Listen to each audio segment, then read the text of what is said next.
First Mosul in Iraq, now Raqqa in Syria. The caliphate is crumbling.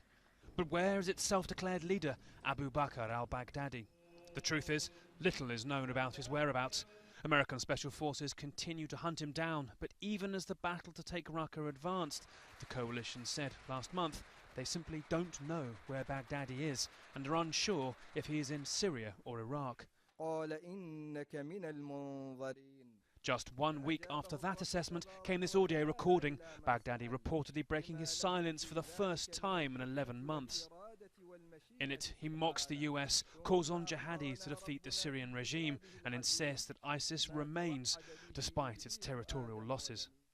In the past, US officials have said Baghdadi may be hiding somewhere in the Euphrates River Valley area. And over the summer, the US tried to take several shots at Baghdadi, according to US officials who spoke to CNN, believing they had a chance to kill the leader in an airstrike.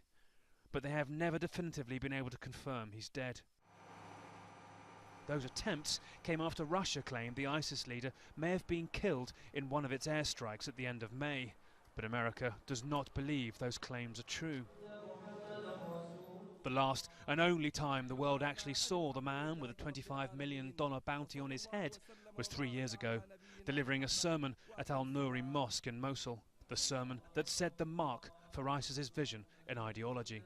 And even now, as the jihadists have lost control of another city, their self-declared capital Raqqa, and the fate of the man who built the caliphate remains a mystery. He remains the only symbol ISIS really have left.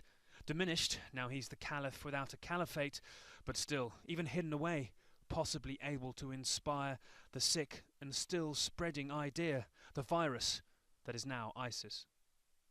Nick Payton-Walsh, CNN, Northern Syria.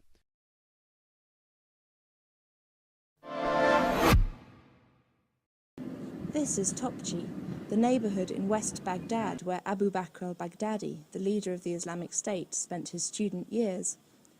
Perhaps it's because of this legacy that Topchi is now in lockdown. Militiamen from the Shia Muslim sect prowl here in search of his supporters. We have to keep our cameras hidden, as journalists are not welcome. When Ibrahim al-Badri, as Baghdadi is actually called, walked these streets at the age of 18, he cut a quiet, almost geeky figure. Bookish and with big glasses, the undergraduate went mostly unnoticed. He only shone on the football pitch, where he played for his local mosque's team. His fellow player told The Telegraph he was the Messi of their group, citing the Argentinian striker. Today, with his black tunic and his dead eyes, that innocence is no more. In the last 3 years, Baghdadi has led the dramatic ascendance of the jihadists in Iraq and in Syria. Using extreme violence, they have carved out turf from the north of both countries, this week announcing the fruition of their goal, the creation of an Islamic State. The border, this is Iraq, this is Sham. But now, this is all one country, inshallah, one dawla, inshallah, one ummah, inshallah. There is no more border, khalas. A new warning from top U.S. officials to the terrorist leader of ISIS. We'll find you. Abu Bakr al-Baghdadi's days are numbered. President Obama's anti-ISIS envoy says Abu Bakr al-Baghdadi is most likely hiding in the ISIS stronghold of Raqqa, Syria. Could U.S. intelligence have just picked up crucial information on Baghdadi from his ex-wife? Saja al-Dulaimi has just given a videotaped interview to the CNN Swedish affiliate Expressen. Why did you leave? I wasn't happy. Did you love him? No. Al-Dulaimi says it was a traditional arranged marriage after her previous husband had died. She says she was married to Baghdadi for just a few months in 2008. At that time, Al-Dulaimi says, he was a university lecturer who went by the name Hisham Mohammed. She says she didn't know he had terror connections at the time, even though Baghdadi had been held by the Americans at Camp Bucca years earlier. It is conceivable he was living a double life, and the fact that he didn't tell her anything and he was mysterious was because she was not privy to the real side of him, the mujahid side of him. Saja al-Dulaimi says she was shocked when she later found out her ex-husband is the most wanted man in the world. Baghdadi is said to have sexually assaulted American captive Kayla Mueller repeatedly, according to U.S. officials. But in her interview, Al-Dulaimi describes him as a, quote, family man. He was the children's ideal father. The way he was with children, he was a teacher.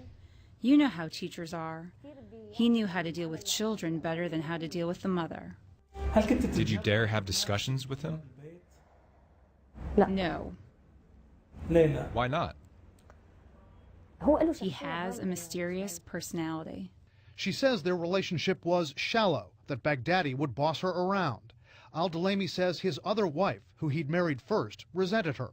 After just 3 months of marriage, she says she left him, but not before becoming pregnant with the terror leader's now 8-year-old daughter, Hagar. CNN is not revealing her face. Analysts believe she may be in danger. I think that these children are very much in danger, if not just from agents of al-Baghdadi who might try to kidnap them, also people who are opposed to ISIS who may try to use them against Baghdadi.